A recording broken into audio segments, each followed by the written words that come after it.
પછી આવશે સૂર, કે તમે સૂરમાં છો, સૂરમાં નથી, તો આપણે સૂરની યાત્રા સ્ટાર્ટ કરશું. સૂરને વિશે આપણે થોડીક મહેનત કરો. તમે સૂરમાં આવી ગયા, બીટમાં આવી ગયા, સૂરમાં આવી ગયા. પછી આ બે ઇમ્પ્લિમેન્ટ થઈ જાય પછી ત્રીજું સ્ટેપ આવશે તમારું પ્રોનાઉન્સિએશન. શબ્દ તમે કઈ લેંગ્વેજમાં ગીત ગાઓ છો એ મેટર કરે. તમે ગુજરાતી ગાતા હોય કે જિંદગીના જામ કાઢવા હોય છે, તો એ ગુજરાતી ગીત છે. એમાં તમે એમ કહો જિંદગીના જામ, જિંદગી નો આવે કારણ કે ગુજરાતી છે, ત્યારે જિંદગી આવે. પછી તમે એમ કહો જિંદગી કા સફર, તો એનો ચાલે કારણ કે તમે હિન્દી ગાઓ છો, ત્યારે જિંદગી કા સફર. બરાબર, એટલે તમે કઈ લેંગ્વેજમાં ગીત ગાઓ છો એ જોવાનું. એટલે ત્રીજું આવશે પ્રોનાઉન્સિએશન, ચોથું આવશે ઓર્ડર.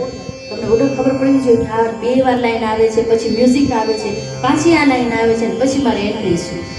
આ બધી વસ્તુ તમને ઓર્ડર ખબર હોવા જોઈએ. બરાબર, ફર્સ્ટ છે બીટ્સ, તાલ, લય. બરાબર, તાલ અને લય બેમાં ડિફરન્સ છે. તાલ એટલે 1 2 1 2, પણ લય એટલે એની સ્પીડ. ઇંગ્લિશમાં કહે તો 1 2 1 2 1 2 1 2, આ 1 2 જ છે. 1 2 1 2, આ બી બીટ જ છે.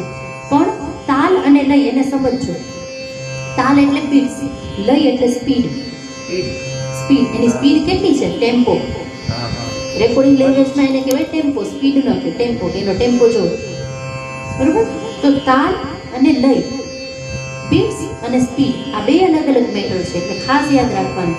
બરાબર, તો ફર્સ્ટ સ્ટેપ આવશે આપણું તાલ, સેકન્ડ સ્ટેપ આપણે આવશે સૂર, થર્ડ આપણે આવશે સ્ટેપ એટલે કે પ્રોનાઉન્સિએશન. તમારા શબ્દ ક્લિયર હોવા જોઈએ. તમે ગાઓ છો સરસ, બીટમાં બી છો, તમે આમ ફીલથી ગાઓ છો, પણ તમારા જે શબ્દ છે ને ગુંગળાઈ ગયેલા છે, પબ્લિક સુધી જાતા જ નથી, તે ફીલ કેમ કરશે? સાંભળેલું ગીત હશે ને એમાં તમે ગુંગળાવેલા શબ્દ હશે તો એ જજ કરી લેશે કે હા આ એ ગીત છે, પણ તમે કોઈ નવું ગીત ગાશો તો એ જજ નહીં કરી શકે. શું કામ? કારણ કે એને શબ્દ જ નથી ખબર.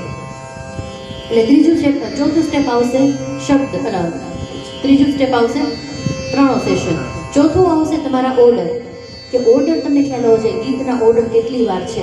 જ્યારે તમે લાઈવ કરો ને ત્યારે બહુ તકલીફ પડે, કારણ કે ઓર્ડરની ખબર ન હોય. આમાં તો શું તે ધનાધન દાંત થતું જતું, એટલે તમને ખબર પડી જાય કે મારા આ લાઈન 2 વાર છે. પણ જ્યારે તમે લાઈવમાં આવો ને ત્યારે તમે રાજા છો. લાઈવમાં ઓર્કેસ્ટ્રાવાળા તમારી પાછળ વગાડે છે, એ રાજા નથી, રાજા તમે છો. એટલે જ કહું છું, સંગીતની ડેફિનેશન શું? ગાયન, વાદન અને નૃત્ય ના સમન્વયને સંગીત કહેવાય. તો ગાયનને શું કામ સર્વશ્રેષ્ઠ કીધું છે? કારણ કે એ બધાને સાથે લઈને ચાલે છે. પછી વાદન એટલે બધા ઇન્સ્ટ્રુમેન્ટ, કોઈ પણ ઇન્સ્ટ્રુમેન્ટ હોય દુનિયામાં એને વાદન કહેવાય. અને પછી નૃત્ય, નૃત્યને સૌથી બોટમ રેટ ઉપર આપ્યું, કારણ કે એક હાથની જગ્યાએ 2 હાથ લાવી નાખશે તો સિંગરને ઓર્કેસ્ટ્રાવાળાને કંઈ ફેર નહીં પડે. પણ સિંગર જો 2 વાર ગાઈ લેશે તો લોકો 1000 વાર હાથ લાવવાનો, તો બીજી વારને ક્યાં જગ્યા કરવું? ઓલા વગાડવાવાળા 1 વાર સ્ટોપ આપ્યો તે તમે 2 વાર ડન કર્યું, તો એને થાય કે મારે બીજું શું કરવું? એટલે સર્વશ્રેષ્ઠ રાજાને કીધું છે, ગાયનને ઉચ્ચ કક્ષા ઉપર મૂક્યું છે. એટલે તમે વિચારો કે તમને, આપણને બધાને ઉચ્ચ કક્ષાની કલા મળી છે. કલા બધી સર્વશ્રેષ્ઠ છે, એમાં આપણે કોઈ ના નથી કહેતા, પણ ગાયન, વાદન અને નૃત્ય તે ત્રણેયના સમન્વયમાં સર્વશ્રેષ્ઠ કલા કઈ છે કે ગાયન. સમજાવો? તો ચોથું સ્ટેપ આવે આપણું કે ઓર્ડર. તમારા ગીતના ઓર્ડર કેટલી વાર છે? ઓર્ડર તમને ખબર નહીં હોય તો બધું પછીનું જે સ્ટ્રક્ચર છે ને એ વિખાઈ જશે. 1 વાર છે, 2 વાર છે, ઊભું રહેવાનું છે, નથી. ઘણી વાર ગાયા કર, ઓલા લોકો પીસ આપતા હોય તે કામ એટલા ભાઈ એવું છે કે ગાય નથી વગાડવું મારે પીસ. ઓર્ડર ખબર હોવી જોઈએ આપણને. ચોથું સ્ટેપ છે ઓર્ડર. હવે બીટ, સૂર, પ્રોનાઉન્સિએશન અને ઓર્ડર, આ ચારેય વસ્તુ ખબર હોય કે તમે બધી વસ્તુઓ, મને સૂરમાંથી હું ક્યારેય ન ભોગું, બીટ તો મને ખબર જ છે, હિન્દી છે, પ્રોનાઉન્સિએશન મારે ક્લિયર, ઓર્ડર એ ખબર છે. પછી મારે શીખવાડવું ન પડે, એ આવે ફિલિંગ. પછી બેસ્ટ છેલ્લું સ્ટેપ તમારું ઓલ ઓવર કહેવાય ને, સ્ટેપ બધા ક્લિયર હોય તો છેલ્લું સ્ટેપ તમારે ક્લિયર કરવાનું છે, ફીલ. કારણ કે ક્યાં સુધી ફીલ નહીં આવે? કારણ કે તમે બીટમાં ન હોય તો તમારું ધ્યાન બીટમાં છે કે જો મારે આ જગ્યાએ છે ને મારે બીટ ચૂકાય છે, એટલે આ શબ્દ શું છે મેટર જ નથી કરતા. બીટમાં હોય તો સૂરમાં ધ્યાન નથી કે આ જો આ જગ્યાએ છે ને મારો સૂર દર વખતે ક્યાંક ને ક્યાંક તો કંઈક ક્રેક થાય છે. તમારું સુરમાં ધ્યાન. અધરવાઇઝ પ્રોનાઉન્સિએશન હું તમને દર વખતે કહું જ તમારું એમાં ધ્યાન હોય કે અહીંયા મારે જ નથી ગાવાનું, ઝ ગાવાનું છે, શ નથી ગાવાનું, સ ગાવાનું છે, એના ઉપર કોન્સન્ટ્રેશન હોય તો શબ્દ તો કંઈ ખબર જ નથી, મેટર જ નથી કરતા. અધરવાઇઝ કે આ 2 વાર લાઈન આવે છે, હું દર વખતે 3 વાર ગાઈ લઉં છું, અથવા આ એક જ વાર આવે તો હું 2 વાર ગાઈ લઉં છું, તો તમારું અત્યારે ફોકસિંગ કેના ઉપર છે? એના ઉપર છે. એટલે શબ્દ આ બધીમાં ફોકસિંગ હોય ત્યાં સુધી ફિલિંગ્સ નહીં હોય, પણ આ બધા તમારા બેસ્ટ હશે ને પછી ગીત બહાર આવશે. એટલે કોઈ પણ એક ગીત કરવું ને તો તમે 40, 50 વાર, 500 વાર ગાઓ, પછી ફીલ થશે તમને. ભલે તમે જોઈને ગાઓ છો પણ તોય તમે ફીલ કરીને ગાશો. સિંગરને કેવું બનવાનું? સ્ટેજ ઉપર બેઠા બેઠા કબડ્ડી રમવાની છે. ઓડિયન્સમાં બેઠાયેલા બધા કહેવાય ને, ઓડિયન્સ હોય ને, જે નીચે બેઠેલા જેટલા બી ઓડિયન્સ છે, પબ્લિક છે, એ બધાને હાર્ટને ટચ કરીને તમારા બધા નથી આ રોવાડવા દે દોસ્તોમાં આવી શું કામ કે તમે એના હાર્ટને ટચ કરીને આવ્યા. ઊભા ઊભા તમારે કબડ્ડી રમવાની છે. એ ક્યારે થશે કે આ 5 સ્ટેપ ક્લિયર હશે તો 4 સ્ટેપ ક્લિયર હશે તો 5મું સ્ટેપ તમે તમારી રીતે ક્રિએટ કરી શકશો. એ પછી મારે શીખવાડવાનું જ નથી, ઓટોમેટિક આવશે. એક સરસ મજાની સ્ટોરી છે. એક શિષ્ય ને ગુરુ હતા, તો ગુરુ પાસે શિષ્ય કેટલા વર્ષોથી આવે, બધી વિદ્યા શીખા કે ગામના લોકો બધા કે બધા શિષ્ય છે ને એમાં તું સર્વશ્રેષ્ઠ છો. એ કે તને બધું આવડે છે કે આમ તેમ. એટલે કે મને તો ઘણા તો પગ મારો ને ગુરુ કરતા તો તું સારું કરસ ને આમ ને તેમને ફલાણું દીકરું. એટલે ઓલા ધીમે ધીમે ઓલું થવાનું. હા સાચી વાત છે. પછી એને એકવાર વિચાર આવ્યો, આમ કહેવાય ને કે ગુરુએ આમ તીર કરતા શીખવાડ્યું, પાણીમાં શીખવાડ્યું, ફલાણું આંખ પટ્ટે બાંધીને શીખવાડ્યું, બધી તીરની એને શું કહે ટેકનિક શીખવાડી. પછી એને એમ કીધું કે હું આટલું સરસ છું પણ તોય બધા ગુરુ કરે છે. કે એના કરતાં એક કામ કરો, ગુરુને બતાવી દો તો પછી તો મારો જ ચાન્સ લાગી. કે એને નથી કર્યું. એટલે ગુરુજી એમ જંગલમાં બધા જતા હતા આગળ, અને ગુરુજી જતા હતા આગળ, એટલે એકલો પાછળ હતો. એટલે આજે બુલબુલ કહી દઈશ કે મારાથી તીર ઊંધું છૂટી ગયું. એને આમ કર્યું ત્યાં તો ગુરુજીએ કીધું હજી એ દાવ મેં તને શીખવાડ્યો નથી તો ઊભો રહે, એ શીખવાડી દો પતું કરશે. એટલે કહેવાનો મતલબ કે ગુરુ પાસે બધું હોય જ એમ, એવું નથી કે આપણે હા પતી ગયો હવે આના.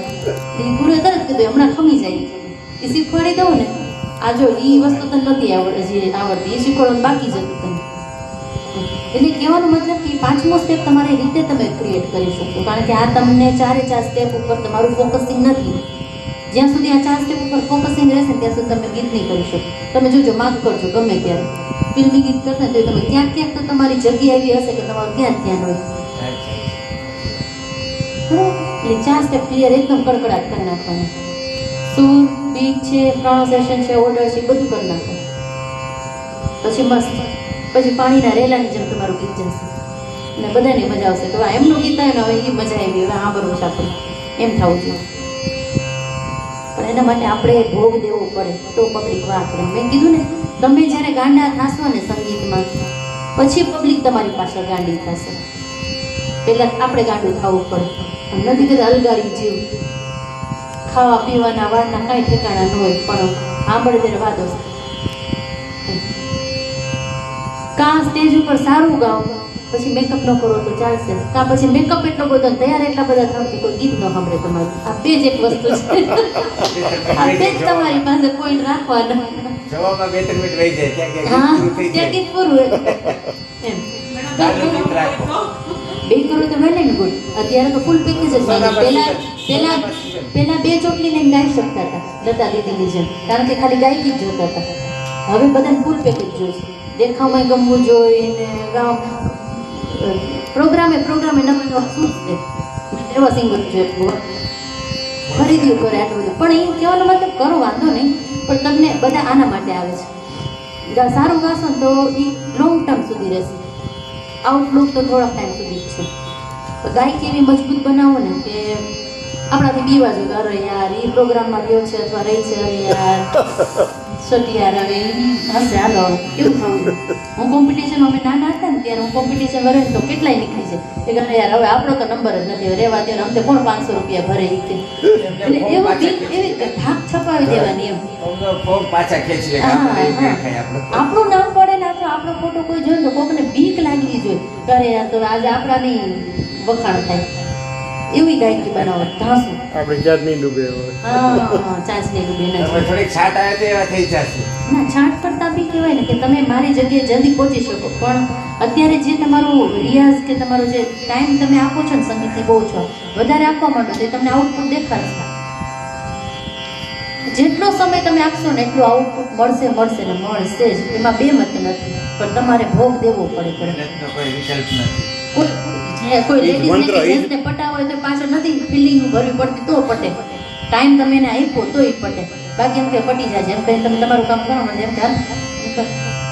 કોઈ પણ વસ્તુ એને તમે ટાઈમ આપશો. મોબાઈલ નવો લીધો હોય તો તમને ખબર ન પડવા માટે કે શું છે. તમારે 2-3 દિવસ અઠવાડિયું એમાં વાંચવું પડે, તમારે ટાઈમ દેવો પડે તો તમને ખબર આમાં કેટલા બધા ફીચર્સ એવા છે. કોઈ પણ વસ્તુ એને તમે સમય આપો તો એ તમને આઉટપુટ આપે છે. તમારી ભાષામાં દવા પ્રોપર 4 દિવસનો 5 દિવસનો કોર્સ કોર્સ પૂરો કરો કરો તો તો હાજર અસર થાય. થાય. નહીંતર ન થાય. રિઝલ્ટ આવે. તો રિઝલ્ટ આવે. થોડું ભાષણ વધારે થઈ ગયું પણ સમજાવવું પડે એવું હતું.